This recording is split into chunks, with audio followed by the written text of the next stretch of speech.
Hi, and welcome to our HopeComing video.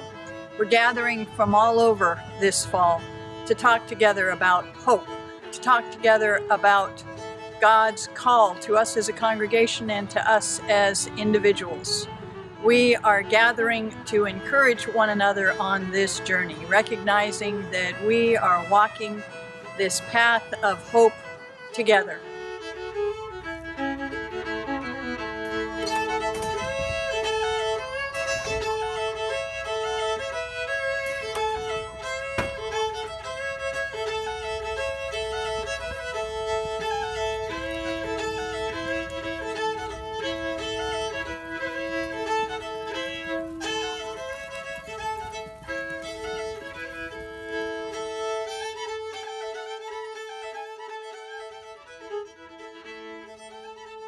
Good morning, church. My name is Terry Moore, and I have the privilege of serving as your church moderator for the next year and a half or so. I'm very glad to be HopeComing with you this morning. You've likely heard it said that to live in interesting times is a curse, and it can be. It can be very difficult, but it can also be an opportunity.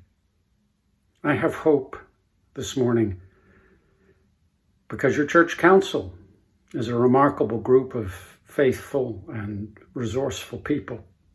Our pastors are a remarkable group of faithful and resourceful people. I also serve on the Pastoral Search Committee, another wonderful group, and we have every hope of being able to call an exciting new pastor soon. And our church continues to find rich and creative ways to be church together, to be community with and for each other. And that gives me hope. I miss you. I miss you all very much. I miss gathering with you in person. But I don't have to hope that when we finally do regather in person, I don't have to hope that we will still be a strong church. I know we will be. God bless you all. Hello, church. Happy HopeComing. It's time to celebrate hope. Even amidst what's happening in the world, it's time to always begin again. And so I want to share with you some of the hope that's emerging in ministry, in the ministry portfolios. When I arrived, the Futures team in 2019 spent weeks, months, many hours looking at the future of church specifically to us and the future of church generally in our society. It came out with a lovely, helpful report which we'll be using for years. One of the aspects they looked at was team ministry, this almost unique form of ministry that University Congregational holds where all the pastors lead together. According to some consultants and folks, could use some improvement. We were looking for Leadership Team 2.0.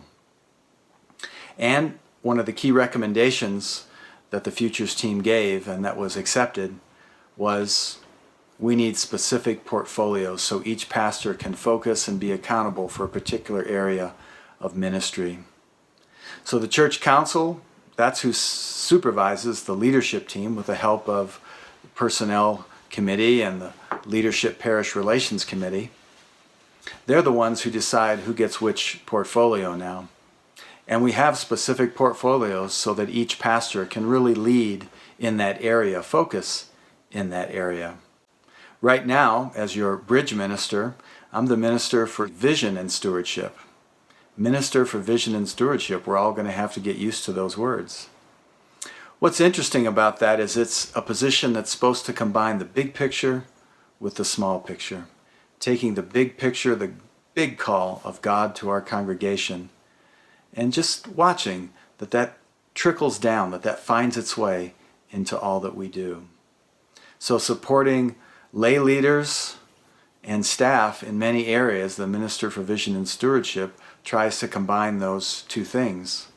Upon hearing the final form of the Minister of Vision and Stewardship portfolio, Pastor Amy felt the stirrings of a call to that ministry.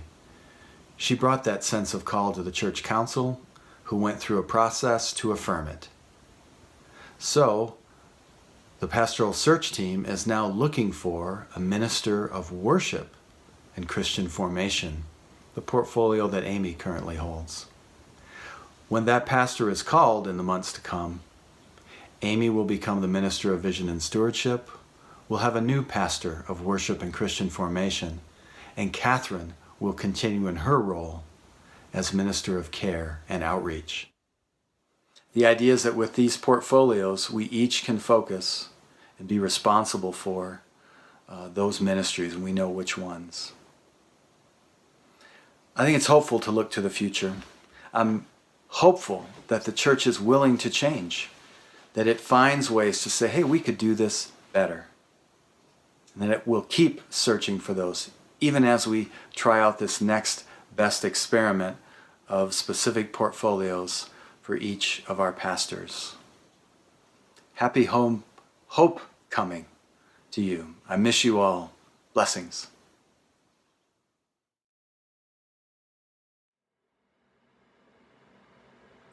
I have to admit, this job looks pretty different now than the job that I started doing at this church 9 months ago.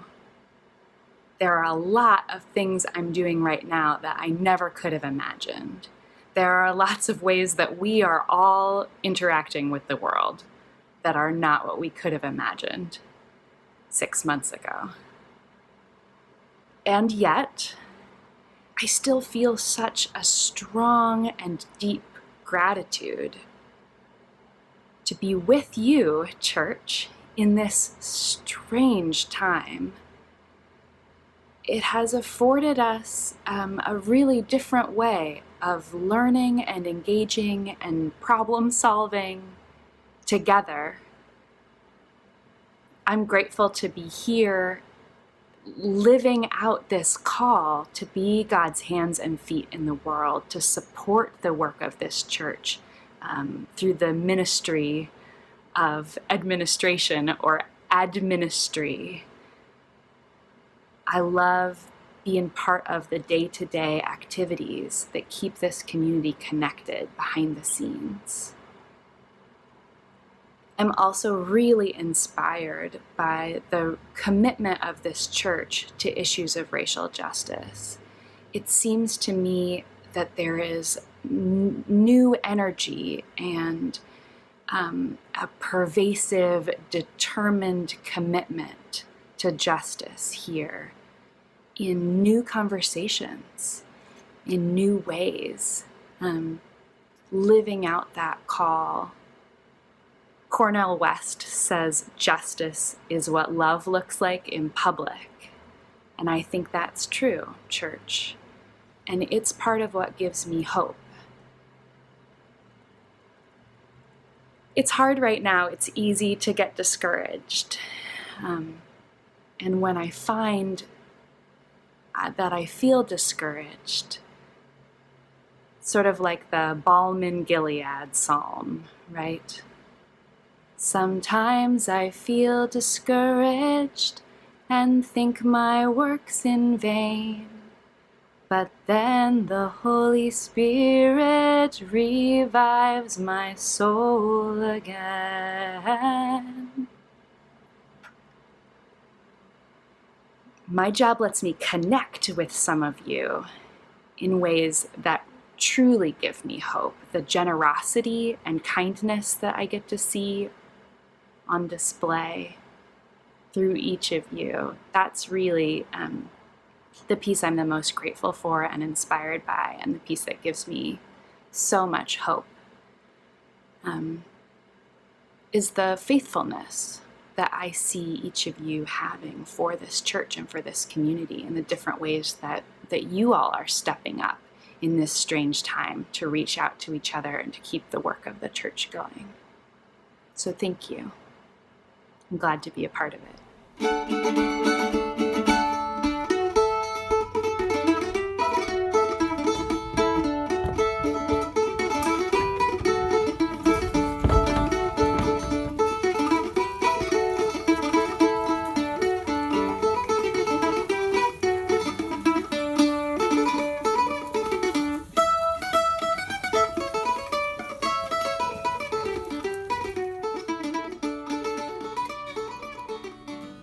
What's bringing me hope these days are a few things.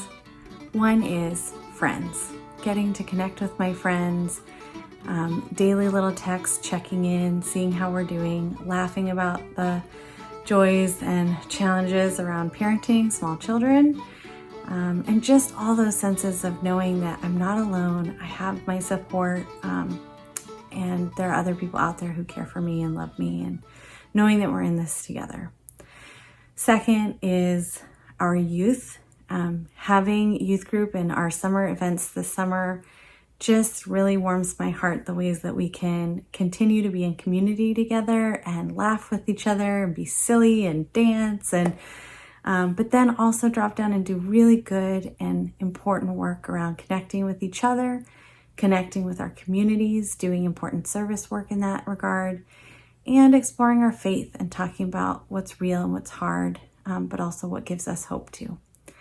Thirdly, my family, my support system of my family, but also my little kids who remind me that there's always something to laugh about. There's always something that we can find joy in. And trying to live through this time, seeing it through their eyes, has been really grounding and important for me and has brought me a lot of hope.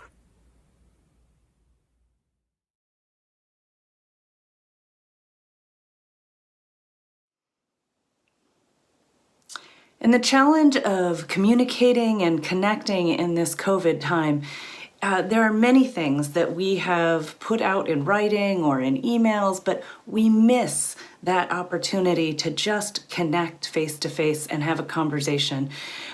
We try to do that on Zoom, but many things we miss for these narthex conversations, and of course, our annual meeting and these deep ways that we connect as a whole congregation.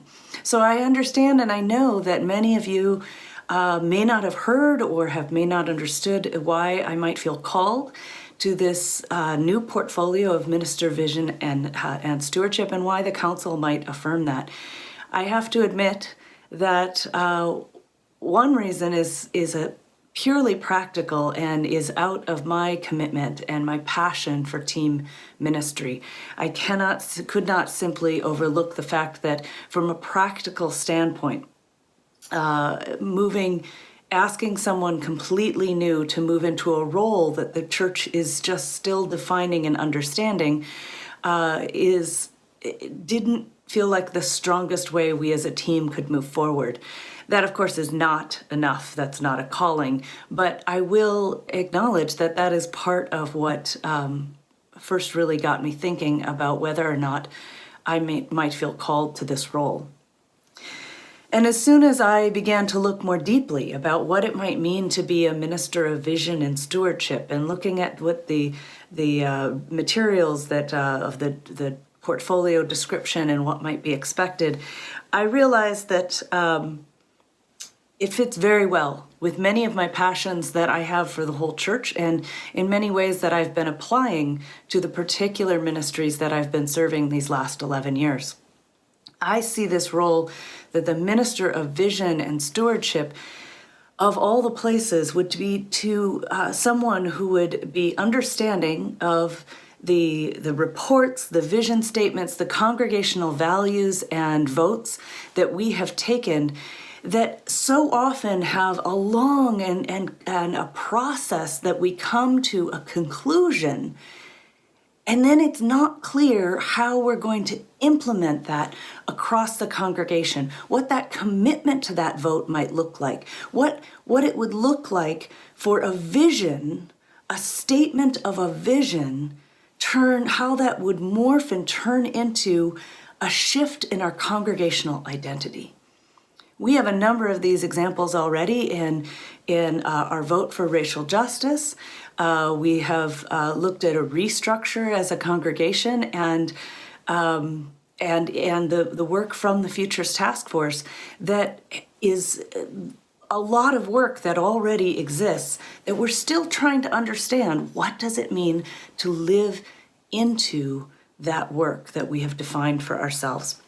And so that's a huge passion of mine, is to see how things can be united and be cohesive as a larger whole. And I look forward greatly to being able to work across ministries and with my colleagues to ensure that our values as a congregation, the things that we have stated and named are important to us, are being lived out in the practical ways that we live out our call from God to be a congregation.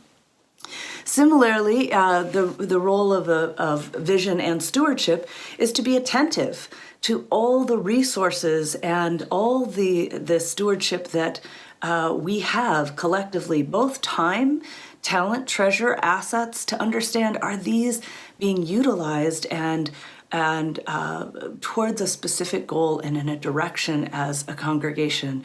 Are we being attentive to being good stewards of the resources we have? And this is particularly a challenge, of course, in a catastrophe like a global pandemic. Our church life has been set up to be in a specific building. And we had really only barely begun any discussions of what does it mean if you can't get to the building, and how do you still connect to church if it doesn't mean the first step is going to a meeting or going to worship at our church building? How is our church building more than just a place where we meet to do the work of God, and but a tool that is one part of many of how we do God's work in the world and how we feel called to do that. And I have so much hope. I am so strengthened and gratified and amazed by the level of resilience and tenacity that this congregation has shown, all across from places where 6 months ago the main response was, how can this work? Well, okay, if you want to, but I don't understand how that would go. Can we just wait till this is over? And many of those voices have shifted to, well, I saw what we did at CBEC, so maybe we could do it this way. Or, oh, well, virtual choir isn't my favorite thing, but if we're going to do this, maybe I could have fun with it. I see you reaching out and finding new ways to live into the ministries that you've had before with new passion and new creativity. And I am so excited to help you and explore with you how we're going to live into our widest dreams, despite any other circumstance. And last but not least, much of what we are called to be trying to do right now is also forcing us to understand the perspective of those who could not come to the building for physical limitations or distance limitations, and to really understand what it might mean to make sure they can be full members of our community. This is an accidental confrontation with hidden aspects of ableism within our congregation that we are dismantling in this time. I am proud to be with you. I am proud to be a part of a congregation that is growing and thriving and finding ways to connect to God and to connect to one another through all the stress of this time. And I look forward to how we will take what we've learned and realize how much we've grown when we finally can come back and learn to do the things that we used to do as well. There is great hope here. I am glad to be a part of it.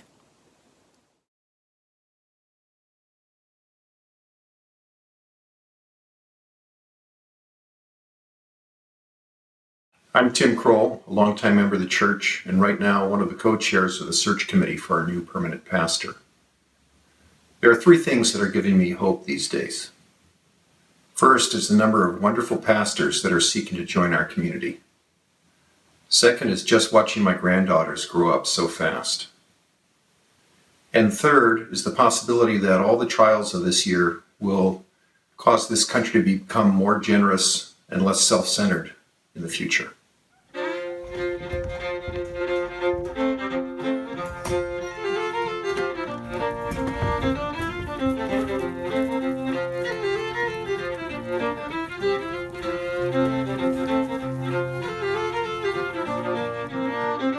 Hi, church family. It's Jennifer, your interim director of children's ministry. I was asked to talk about hope, and at first really thought I couldn't, and I almost left it at that. I almost just said, well, I won't turn in my video. But then I realized I do have something to say about hope, and that's the honesty that it's tough. It's really tough right now. In our world, for each of us individually, there's something that's getting in the way of us feeling like we're ready to go and full of hope and excitement for all the things that are ahead, or even just feeling like there's a positive outcome that's shortly going to come about. I guess what I noticed and what made me feel like I could submit a video at all was that noticing. I've been saying this all summer. I did my CBEC program about it, but it's still ringing really, really true with me. Noticing. Right now I'm noticing that I'm sitting in front of a computer that I could afford to purchase, and my children are in the next room, and our little dog, and all of us are healthy, and we're living in our house. We're enjoying an enormous amount of privilege, and we're okay. I also can notice all the things going on in my body spirit throughout the days, throughout today, even just having a roller coaster of feeling. And that's a gift in some ways. One day, 1 minute at a time sometimes. That's how I'm dealing with hope. That's how I'm dealing with surviving, and every once in a while having a moment of flow that is beyond just surviving. I pray that for you too.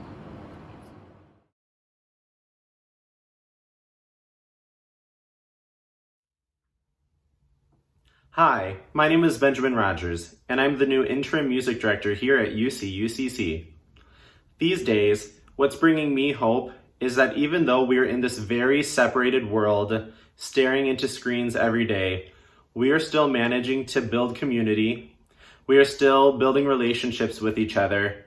We are still having church, and we are still making music. For the future, I have hope that one day we will be able to come together again and sing and make music. And I have hope that we're going to make it through this, make tons of technological advances, and still find a way to have our church.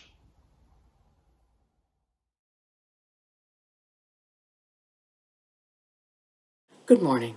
I'm Virginia Felton, a longtime member of this church and co-chair of the pastoral search team. Things that bring me joy these days include this very beloved church community itself. I love the way we have shown a commitment to worship every Sunday, and we've done it with faithfulness and creativity. I also find hope in the resilience of our children, whether it's my own 2 grandchildren who, in spite of all of their difficulties, have been doing great, or whether it's Rosalind, who sings her heart out for us, or the Miller kids who jump up and down in the morning with such joy. I also find hope in the dedication of individuals across this country to preserving and enhancing our democracy, whether it's people peacefully protesting through the Black Lives Matter movement, or people sitting alone in their homes writing postcards to voters or making phone calls. There are a lot of people working to do the right thing right now, and I really appreciate it. Finally, I take a great deal of hope from our search committee itself. 11 people showing up every week for 18 times now with dedication and thoughtfulness and faithfulness. And I just want to give them a quick shout out. My co-chair, Tim Kroll, Joyce Jackson, Kara Helmer, Lori Vanderbilt, Terry Moore, Rachel Schmidt, Bob Perkins, Fred Heydrich, Emily Marshima, and Linda Scott.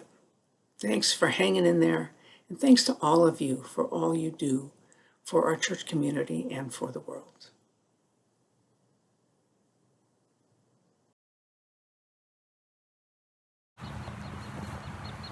I was called to serve this congregation in 2001.